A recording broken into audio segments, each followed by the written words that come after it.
It's June 15th or something, I think. One Patriot's just leaving. Jared's gonna hop on that one. Mark's hopping on the Deer. Brian's gonna hop on our demo new Apache that just arrived. Haven't really got to use it because it's been crazy hot and windy. They put the steps over here this time. Lowered the booms down. So, yeah. It definitely looks a lot smaller than the Trident here, the mighty Trident. And then Rick is going to be on the other Patriot, and then I'll be on the Trident. It's gonna be a long night. We'll be going all night tonight. That's just part of farming. It's been too hot, too windy during the day. So we're all gearing up and we're gonna get out of here.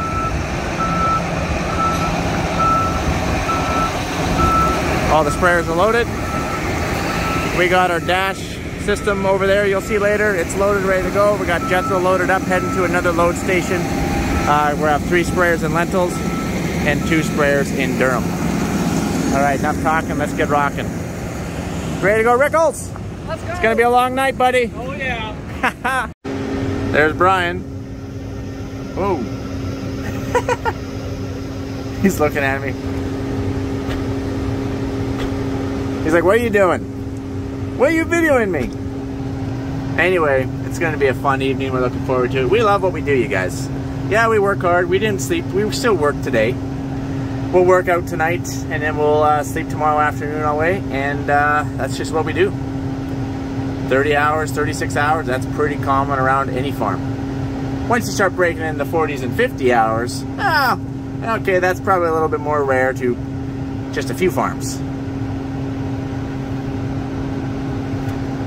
All right, enough talking, and let's get spraying. And away we go. Rocking out at our top speed of 25 miles an hour. That's fine, we're carrying quite a payload. Other sprayers are all ahead of me on the slow poke of everybody here. But not when I get empty. When I get empty, I do 40 miles per hour. I leave them in my dust. Well, not the Apache. The Apache empty, it rocks too. It goes pretty dang fast. I think it does like 39 miles an hour. That's basically 40 in my books, so.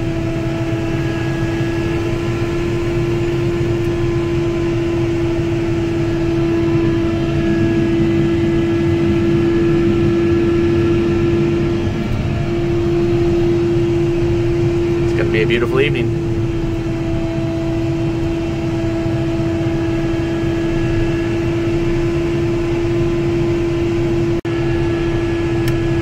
Correction, it is June 16th, not the 15th, so it is June 16th. Days are hard, I get confused. We got a speed goat coming up there, see him? Running right on the right hand side of the road.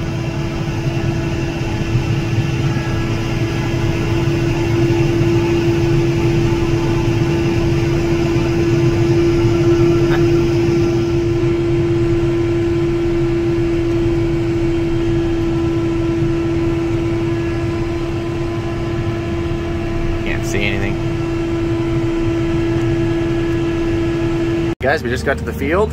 We just unboomed. Turning on our auto boom. We're gonna have a nice sunset. We're gonna have a very nice sunset. Got coffee in hand. I have to do some first rounds. Some of them up against lentils, so I gotta be very careful that I don't drift over and kill my lentils. And so I gotta get going while the wind is at right now we're at a temperature inversion, which is kind of dangerous, depending on.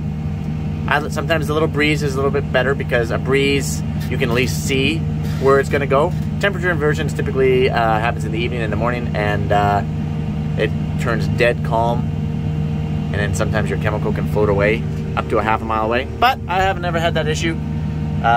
So we're gonna get cracking, okay? Yeah, we gotta get cracking.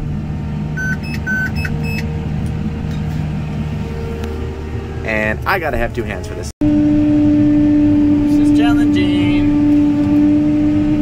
Normally you control that boom and you run it right into the ground. Not quite right into the ground, but you run it very, very low. You always want to watch where that dust is going. That's high priority. Where's the dust going? It is drifted over. It's going this direction, but I'm not worried about it. It's not getting to my lentils. Don't worry about that.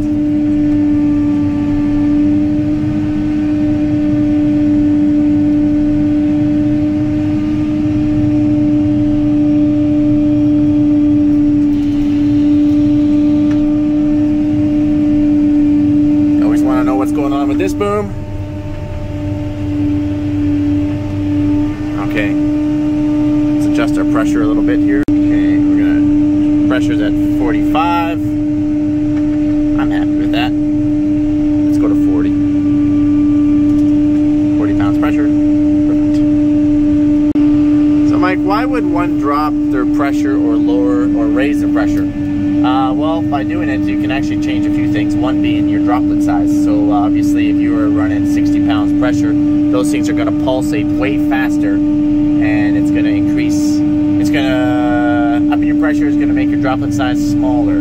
Okay, which also can create more drift if there's wind, but you can get better coverage typically.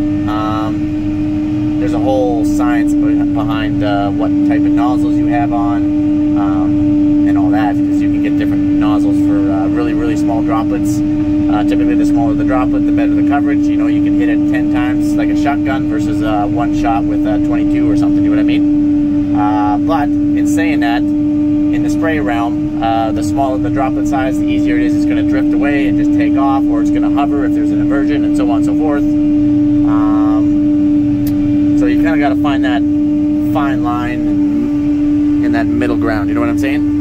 So right now there's no wind, so I actually lowered it, and it's actually going to create a little larger droplet, but that's kind of what I'm going for right now, is I'm going about 40 pounds. I want kind of a medium-sized droplet. I don't have nozzles on there that will produce a large droplet. I'm in the medium realm, so that's the reason why I'm doing that. Okie dokie? Okie dokie. Probably as clear as mud.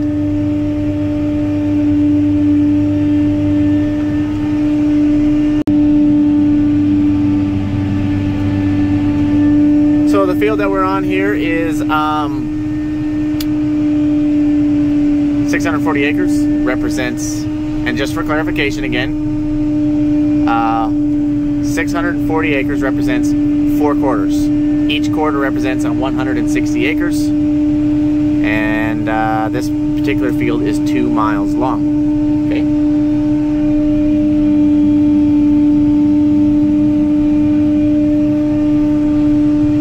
Nice long field. Be able to open up the sprayer once I finish this first round. I'll typically probably spray it at about 16 miles an hour, give or take. Okay, now I just actually jumped over to another field. I want to do some first rounds here before the wind gets back up. This field that we're on is about 1,700 acres, I think, something like that. It's a pretty big field too, so we're just doing a first round. Just because you can see now the wind is picking up a little bit more. The dust is starting to drift to your right a little bit versus just hanging. And it's going to get a lot windier as the night goes on. So trying to get as much done here as we can. Sun is just going down. Okay, I gotta go. Alright guys. I've now just finished my first rounds. I've burned off about 200 and some acres, 240 I think it is, even though my monitor only says 145 because I actually did that first round on that other field, 600 acres. Crazy, just about burned off a whole tank just doing first rounds, just trying to open the field up. We haven't even started yet. But we're gonna get cracking here. Here's a little reference of the first rounds and stuff that I've been doing. This is not part of the other 600. So here's my little icon. I'm trying to get up to this point, and it's a big L shape, but I'm going to start going up and back this way. This here is 2 miles over here, and it's about 1.5 miles over here, or something like that. 1 3/4 miles maybe. I don't know, something like that. No, it's probably 1.5 miles. So, yes, I've almost gone too far here. Come on, Mike. See my little icon? Oh, there's the rock pile. So much stuff happening here.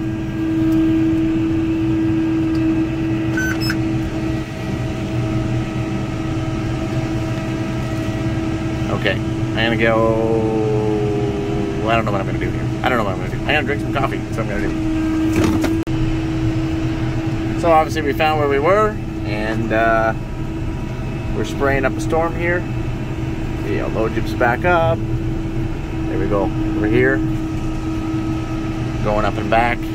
I'm gonna go to this edge, turn around, and then I'm gonna go back the other direction again because it's an L shape. Mike, why don't you just go all the way to your other green line? No, because this is a beautiful 2-mile stretch and I can get a lot of speed on that. And I might put some foliar in on that side, so I want to keep stuff separate. Foliar is like a micronutrient type fertilizer that you can put down. Better get back to here. So I'm just gonna go to the edge. Right there. Turn it off. Now we're just gonna do a little loop here.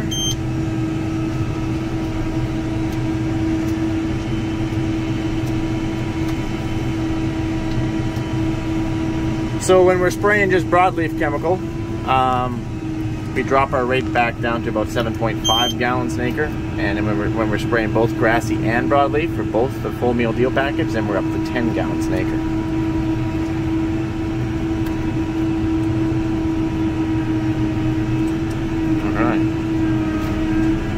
So I'm going to talk about some other stuff while we're out here. So this sprayer, it's got Aim Flex on it.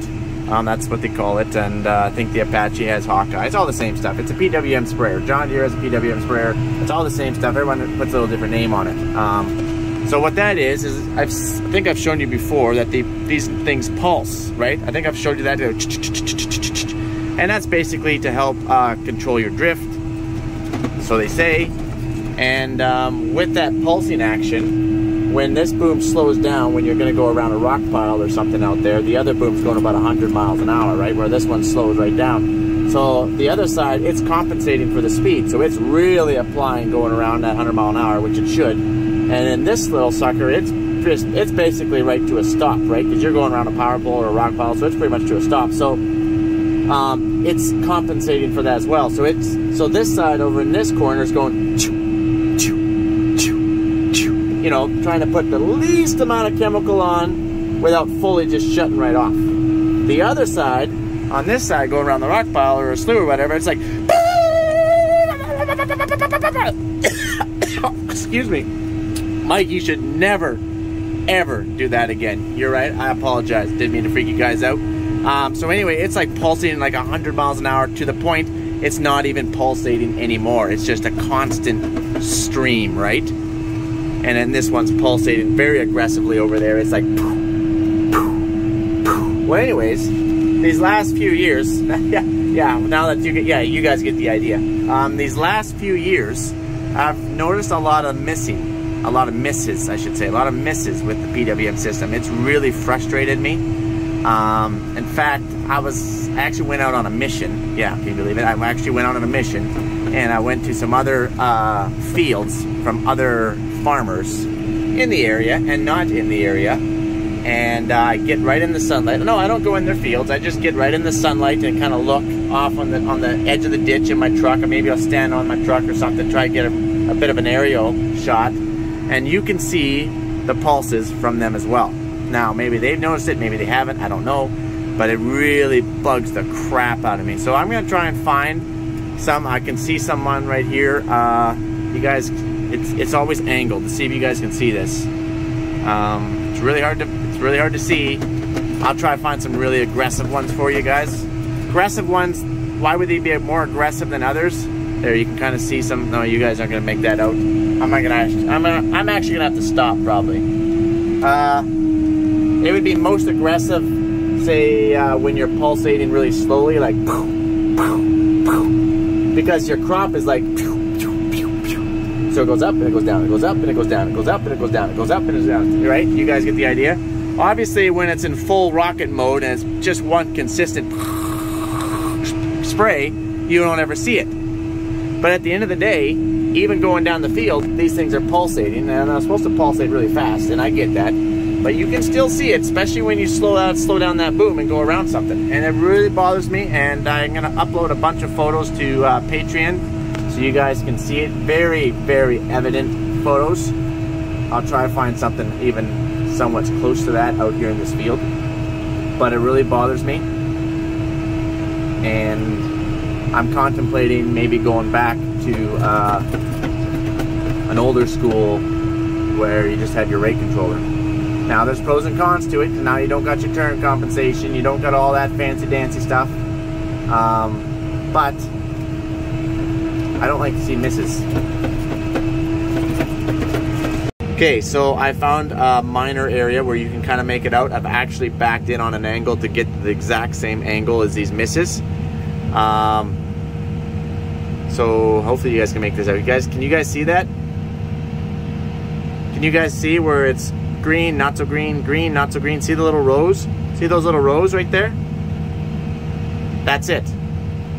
Kind of hard to make out, but once you notice it once, you're gonna notice it everywhere. So it's like, get it again? It's like,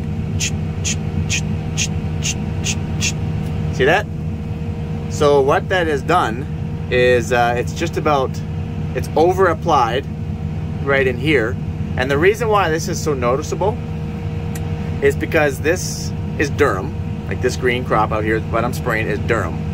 And it was red lentils last year, Clearfield lentils. So we put Odyssey on, Odyssey Ultra NXT, I do believe.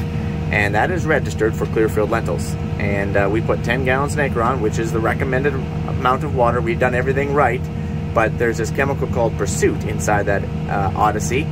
And that Pursuit, unless it gets around that 4-inch mark of rain, 4 inches of rain to wash that down during the growing season, such as like from a time applied in June to I think October, because the ground has to be warm to break it down. If you don't get that 4 inches of rain, you'll have carryover. And guess what? We have some carryover. Now, Mike, why does this matter? Because it's going to be far more noticeable when you have carryover, because it's over applied and it's really hurt that crop. Let's see if I can zoom in on this. Wow. Sorry, apparently I cannot do that.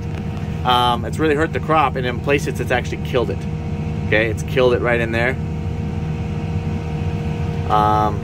So I did put in a claim with BASF, and I've said, hey, your recommended chemical has hurt my crop. So I basically let them know that. They're going to come down, they're going to take a look at everything, evaluate, and so on and so forth. So basically what I'm saying is you might not see it so much in a crop where it hasn't been hurt with chemical, but this is a prime example. You'll never see a better example with all these PMW misses is when you're in a crop that has been hurt a bit. Okay, does that make sense? Are you guys following me? Probably not, but I'll try and find, I'll upload some other photos on my Patreon account where it has nothing to do with Pursuit, and but it is very, very noticeable. You're like, holy crap, like weeds are actually growing through. And you can set everything up different, like the faster the better, because you kind of want it full, but you got to remember when it's full speed, you have reached the maximum speed. All right, so and the slower you go, it's going to pulsate more, and the slower you go, it's going to, because you got to go around something. All right, I've talked enough about it. You guys got this figured out. I'm probably going to end the video here. We're going to continuing on, and if I see something really awesome or really crazy, maybe I'll throw the camera back on and show you. But anyway, I gotta get rocking. I got another 280 gallons to get out of this thing, and I gotta go back and reload, and I gotta get cracking. Better turn my auto boom back on, because this thing likes to shut off if you sit for too long. Basically, that just told me that I sat for way too long. Get going, Mike. I'm gone. You're right. I better clear up a few things. I know you guys got a few questions like, Mike, what are the alternatives other than like that system? Well, you can just get a normal rate controller, I guess. The pros and cons. There's pros and cons to everything, as you guys know. With this system, obviously, you can get those pulses. You can get those pulse lines. I don't like to see pulse lines. It bothers the crap out of me. But on the Pro, it gives you a lot of flexibility when it comes to slowing down, speeding up, and turn compensation, and so on and so forth. If you didn't have that, well, then you wouldn't have near the flexibility, and then you could just over apply like crazy, I guess, if you're going around a rock pile or power pole, or you don't have near the speed range. Like, we got quite a bit of range when it comes to our speed and pressure. So the great thing about the system is you can PWM system talking, you can set your pressure at say 45, 50 pounds, right? And you will maintain that 45 to 50 pounds pressure, say at a pretty large range from speed, like I don't know, 8 mile an hour to 18 mile an hour, which is pretty. I got a rock bottle here, hold on. Which is a pretty big range. If you didn't have that system, you wouldn't have that range, and you couldn't maintain the same amount of pressure. So for example, if you were to slow down to 8 mile an hour, maybe you want to go through a washout or something, your pressure might drop to 20 pounds, and then your droplet sizes are very large. Your coverage would be pretty poor, so on and so forth. And then when you want to get up to 18 mile an hour, you're probably going to be running 80 pounds pressure, or give or take, something like that. And so now your droplet size is very small, and it can be drifting quite a bit. So there's pros and cons to it all, as you guys know. I have ran both systems. I had 2 sprayers without the system, and now we've pretty much for the last 10 years we've had the pulsating system on our sprayers. And every year, I'm always looking at those little lines out there, and I'm like, man, oh man, it drives me crazy. And I'm sure if I was to jump back to a system that didn't have it, I would be kicking myself as well. But I don't know. There's pros and cons to it all. I'm just pointing out the lines, and I'm just trying to, yeah, talk about it, I guess. All right, moving on.